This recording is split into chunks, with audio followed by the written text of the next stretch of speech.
বন্ধুরা, ইচ্ছে হলো তাই চ্যানেলে তোমাদের সকলকে স্বাগত জানাই। তোমরা সকলে ভালো আছো তো? আজ আমি তোমাদের আমার টবে হয়েছে শাক, এটাকে বলে গিমা শাক, সেই গিমা শাক তুলে রান্না করে দেখাবো তোমাদের।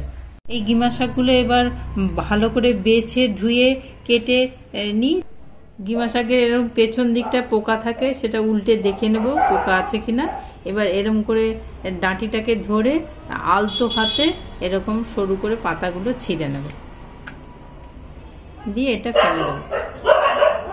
এইভাবে ধরবো, আলতো করে পাতাগুলো ছিঁড়ে নেব।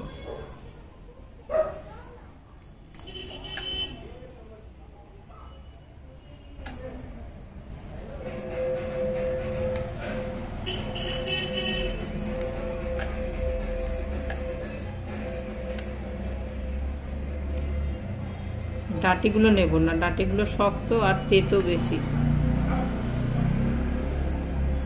এভাবে আমি সব শাকটা আস্তে আস্তে বেছে নেব। ফিরে আসছি বেছে নেওয়ার পর।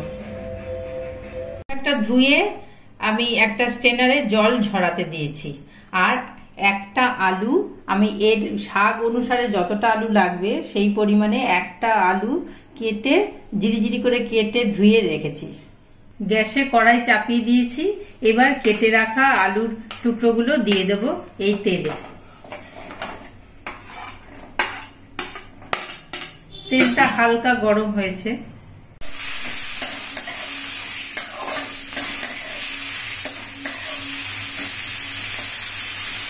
একটু লবণ দিয়ে দেব আর সামান্য একটু হলুদ দিয়ে দেব।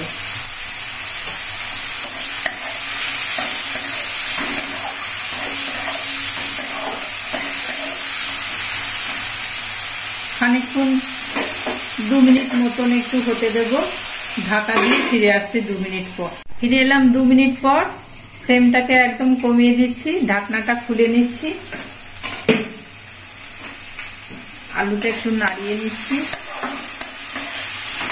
এবার এই ধুয়ে বেছে রাখা শাকের অংশ বিশেষ দিয়ে দিচ্ছি।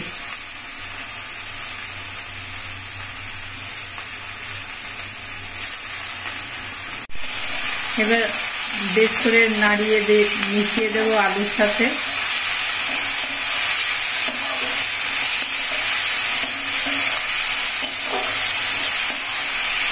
ঢাকাটা খুললাম।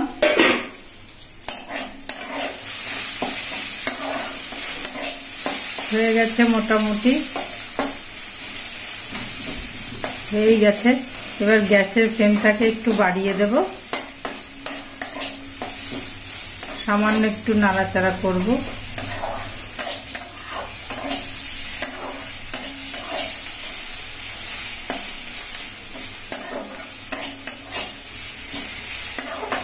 গিমা শাক ভাজা হয়ে গেছে। আমি একটা আলাদা পাত্রে ঢেলে নিয়েছি। এইভাবে গিমা শাক ভাজা করে দেখবেন, প্রথম পাতে গরম ভাতে খেয়ে দেখবেন। ভীষণই উপকারী একটা শাক। প্রত্যেক শাকেরই গুণ আছে, গিমা শাকের বিশেষ গুণ আছে।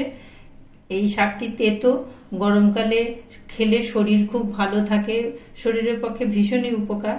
আর গোটা ভিডিওটা এইভাবে থেকে দেখলেন বলে আপনাদের সকলকে অশেষ ধন্যবাদ জানাই। এইভাবেই আমার সঙ্গে থাকবেন, লাইক কমেন্ট দিয়ে আমাকে উৎসাহ দেবেন। আর নতুন বন্ধুরা সাবস্ক্রাইব করে সঙ্গে থাকবেন। আর আজকের মতন আসি তাহলে, বাই।